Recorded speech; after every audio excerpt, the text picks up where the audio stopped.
매도하던 외국인들이 매수로 돌아오면서 최근에 국내 증시 흐름 견조해졌습니다. 오늘 장중에 중국 쪽 이슈가 있기는 했지만 시장은 금리 인하 쪽에 더 큰 무게를 뒀고요. 그 때문인지 상승으로 버텨주는 종목들이 훨씬 더 많았습니다. 이런 분위기를 잘 반영해서 내일장을 준비해 보겠습니다. 지금부터는 매일경제TV 김민성 주머니 매니저와 함께합니다. 안녕하세요. 네, 안녕하십니까? 네, 매일매일 리뷰할 종목이 있습니다. 네. 오늘은 또 오름 테라퓨틱인데 말씀해 주셨던 3만 원을 넘겼어요. 네, 뭐 3만 원 2% 모자랐기 때문에 금방 달성할 거라고 말씀을 근데 드리고 나서. 솔직히 2%면 커요. 아, 그쵸. 알고 계시죠? 네, 제가 한번 그때는 말을 못했지만 네. 눌리긴 했는데 그래도 저는 추세가 무너지지 않을 거라는 확신이 있었기 때문에 네. 자신 있게 말씀을 드린 거고요. 말씀드리고 나서 벌써 한 34%가량 이상 이제 수익률을 기록을 하고 있는데 저는 이 오름 테라퓨틱은 여전히 시세가 강하게 이어질 수 있다고 생각을 하고 있습니다. 그래서 차트 한번 보여주시게 되면은 지금 DAC에 대한 모멘텀, 기술 플랫폼에 대한 기대감이 워낙 커지고 있고 기술력에 대한 기대감이 다시 한번 커지고 있다 보니까 결과적으로 바이오 사이클이 온다라고 하면은 이렇게 기술력이 좋은 쪽으로 수급이 쏠릴 수밖에 없습니다. 그리고 오늘 3만 원 목표가를 달성을 했기 때문에 여기 라인을 돌파했다는 건 굉장히 의미가 강하다라고 좀 판단이 되고 있고요. 이미 추세를 돌렸는데 거래량이 그렇게 크지 않습니다. 그래서 매도 물량이 그렇게 아직까지 나오지 않고 있다는 게 증명이 되고 있기 때문에 저는 여기서 추세를 더 탄다라고 하면은 2차 목표가 3만 5천 원까지는 충분히 갈 수가 있다 보니까 저는 매도보다는 홀딩에 대한 의견 말씀드려보도록 하겠습니다. 네, 알겠습니다. 2차 목표 주가 제시를 해주셨고요. 잘 올라가고 있는 오름 테라퓨틱 리뷰로 시작을 해봤습니다. 이제 내일장을 위한 키워드 알아보겠습니다. 어떤 키워드 준비해 오셨나요? 네, 계속해서 반복적으로 말씀을 드리는 이제 정치적인 모멘텀에 국가가 지원할 수 있는 이런 네. 산업은 메가 사이클이 온다라고 말씀을 드렸는데 오늘도 마찬가지로 국가 전략 산업에 대해서 한번 체크 드려보도록 하겠습니다. 네, 한마디로 키워드는 정책이다. 이 말씀을 해주시는 것 같은데요. 각각 여기에 맞는 테마는 어떤 것들이 있는지 저희가 체크를 해보겠습니다. 첫 번째 테마는 뭐죠? 네, 오늘의 테마는 일단은 정부가 주도하면서 성장을 시켜야 되는 산업을 우선적으로 포커스를 맞춰봤습니다. 그래서 첫 번째로 좋은 소식이 만들어지고 있는 원전에 대한 테마 한번 체크 드려보도록 하겠습니다. 네, 여기는 뭐 지금 국내뿐만 아니라 미국 쪽도 핫한 것 같습니다. 미국의 뉴스케일 파워의 대규모 SMR 수주 소식과 더불어서 대내외적으로 매일매일 좀 뉴스가 쏟아지고 있는 테마가 아닐까 싶어요. 맞습니다. 저희가 흔히 말하는 슈퍼사이클이다라고 얘기하는 원전에 걸맞게 계속해서 여기에 대한 수주가 증가적으로 계속 늘어나고 있기 때문에 여기에 대한 실적 모멘텀은 지속적으로 커질 수가 있다라 보고 있습니다. 그래서 지금 팀코리아가 참여한 루마니아 원전에 대한 리모델링에 첫 삽을 들었다. 2조 8천억 규모에 대한 뼈대는 그대로 남기고 이제 원전에 대한 리모델링을 들어가는 이 사업도 이제 한국에서 들어가기 시작을 했습니다. 여기서 수익에 대한 레퍼런스가 늘어나고 있다는 게 굉장히 중요한 요소가 되고 있고요. 그리고 어제 기사가 나온 게 뉴스케일 파워가 대규모 SMR에 대한 공급 소식이 만들어지면서 최대 80기에 대한 SMR을 미리 수주를 따냈습니다. 그렇게 돼서 두산 에너빌리티에 대한 기대감이 다시 한번 커졌는데 여기에 대한 밸류에이션을 보게 된다라고 하면 제가 전에도 말씀드렸던 우진같이 두산 에너빌리티랑 같이 파이프라인이 되어 있는 종목들이 같이 수혜를 받을 수가 있다 보니까 전반적으로 원전에 대한 기대감이 더욱더 커지고 있고 여기에 대한 실적 모멘텀이 지속적으로 반영이 되고 있는 상황이다. 이렇게 보시면 좋을 것 같습니다. 네, 알겠습니다. 원전에서는 우리가 어떤 이슈를 중요하게 봐야 할지 재료 먼저 체크를 해봤고요. 이제 모멘텀으로 봐야 할 장점 분석을 해보겠습니다.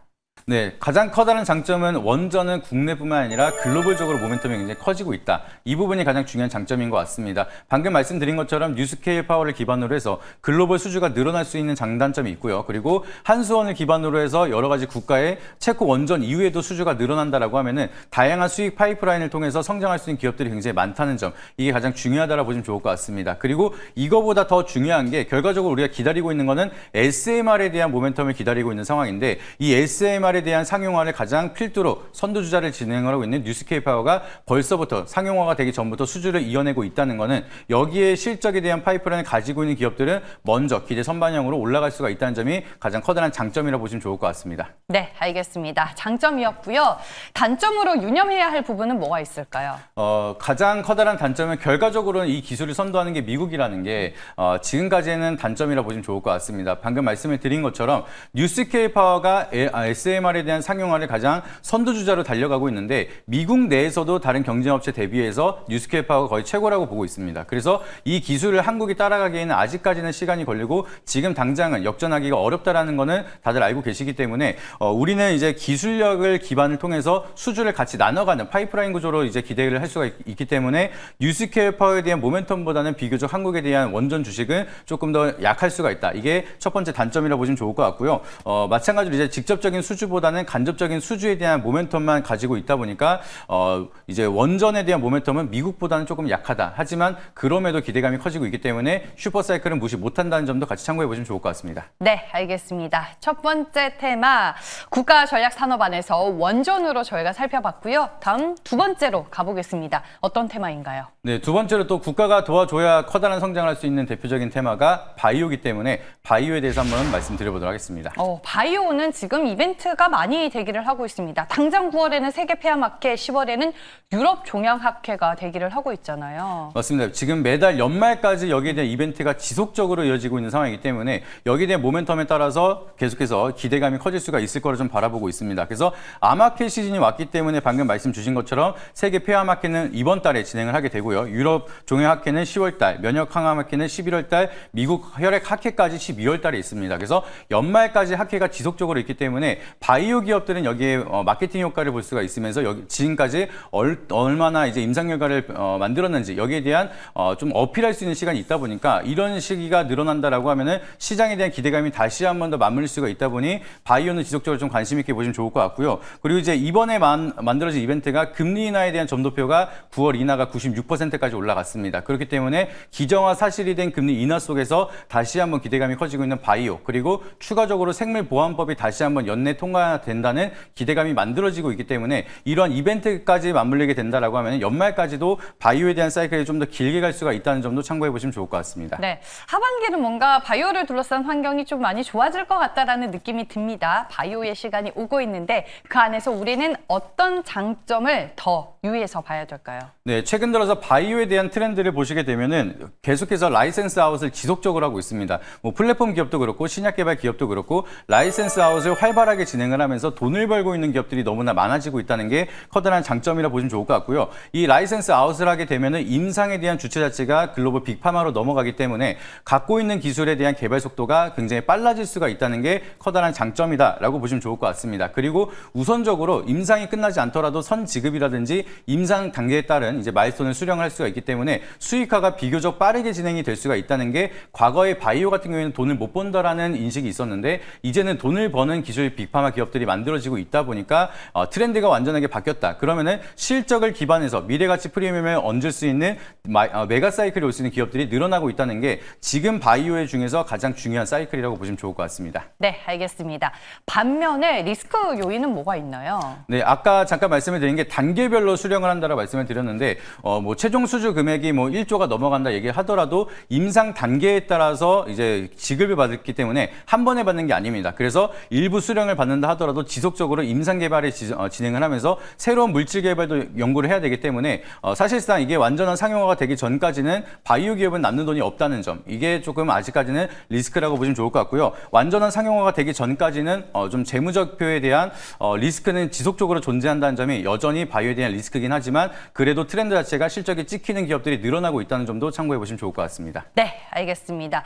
이런 재무적 리스크가 있음에도 불구하고 최근에 돈을 버는 바이오텍들이 많아지고 있다는 점은 얼마나 이제 시대가 바뀌고 있다는 걸 여실히 보여주고 있지 않나라는 생각이 듭니다. 네, 오늘 저희가 두 가지의 테마 알아봤습니다. 원전과 바이오였는데요. 김민성 매니저의 선택은 무엇일까요?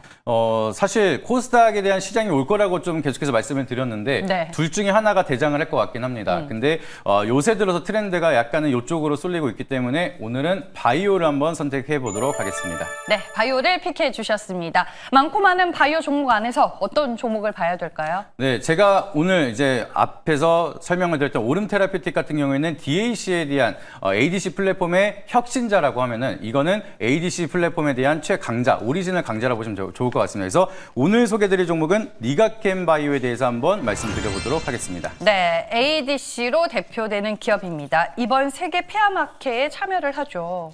맞습니다. 이번에 또 기술력에 대한 후보 물질에 대한 결과를 발표하게 되는데 이 결과에 따라서 또 한번 기술 플랫폼에 대한 이전 기대감이 다시 한번 커지게 된다라고 하면은 추가적인 모멘텀이 될 수 있을 거다 이렇게 바라보고 있습니다. 그래서 리가켄 바이오에 대한 모멘텀 간단하게 설명을 드리면 우리가 잘 알고 있는 ADC 플랫폼에 대한 오리지널체 강자라 보시면 좋을 것 같습니다. 오름 테라피틱 같은 경우에는 여기서 혁신적으로 넘어가서 다음 단계를 준비하고 있는데 리가켄 바이오는 기존에 있었던 ADC 플랫폼을 좀 더 정밀 타격에 집중을 하면서 오리지널 강자라고 보시면 되겠습니다. 그래서 여기에 대한 기술력이 부각이 되면서 지속적으로 여기에 대한 모멘텀을 키워나가고 있는데 방금 말씀드린 것처럼 이번에 세계 폐암학회에서 신약 후보 물질을 발표를 하게 되고 이번에 발표하는 내용이 LCB58A라는 물질에 대해서 결과를 발표하게 됩니다. 그래서 이 기술에 대해서 간단하게 말씀을 드리면은 기존에 있었던 ADC 플랫폼 같은 경우에는 링커를 통해서 페이로드를 암세포에 직접적으로 타겟을 하면서 암세포를 죽이게 되는 건데 여기에 대한 단점은 페이로드가 워낙 독성물이 강하기 때문에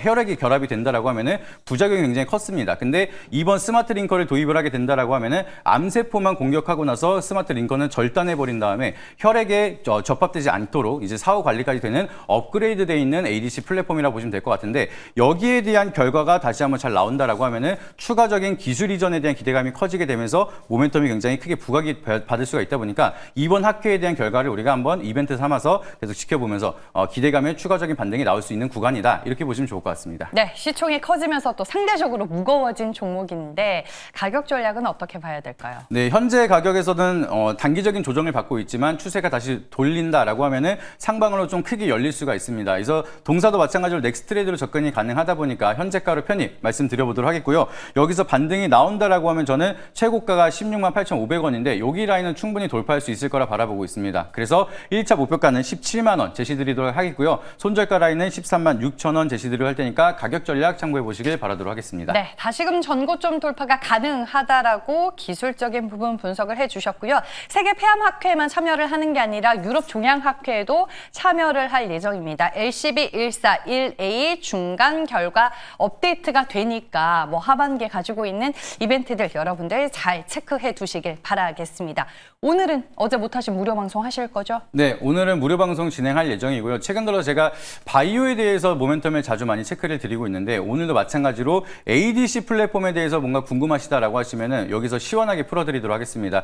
리가켄 바이오가 잘하는 부분과 오름 테라피틱이 잘하는 부분에 대해서 확실하게 비교를 하면서 어떠한 부분에 장단점이 있는지 이 부분에 자세하게 설명을 드리도록 할 테니까 오늘 4시 반에 공개 방송 놓치지 마시고요. 네이버 밴드 김민성에 검색하시게 되면은 또 이제 링크 올려드리도록 하겠습니다. 그래서 무료 방송 4시 반에 진행하는 거 인사이트 참고하시고 바이오에 대한 투자 전략 참고하시길 바라도록 하겠습니다. 갑자기 궁금해졌어요. 하반기에 포트를 구성한다면 제약바이오는 어느 정도의 비중으로 가져가는 게 좀 적절할까요? 저는 개인적으로 요새는 좀 이제 AI를 많이 밀다가 요새는 바이오 민성을 밀고 있습니다. 그래서 네. 한 비중이 언제 바이오로 갈아타셨죠? 이번 달부터 밀고 있습니다. 네. 그래서 한 50% 비중 정도는 바이오로 가도 수익을 극대화할 수 있는 구간이다라고 생각할 정도로 워낙 좋게 바라보고 있기 때문에 왜 그렇게 좋게 바라보는지 그 부분도 자세하게 설명드리도록 하겠습니다. 네, 알겠습니다. 바이오에 대해 더 궁금한 점이 있으신 분들은 오늘 무료 방송 잊지 마시길 바라겠습니다. 대결 내일의 테마는 여기까지고요. 지금까지 매일경제TV 김민성 주머니 매니저와 함께했습니다. 고맙습니다.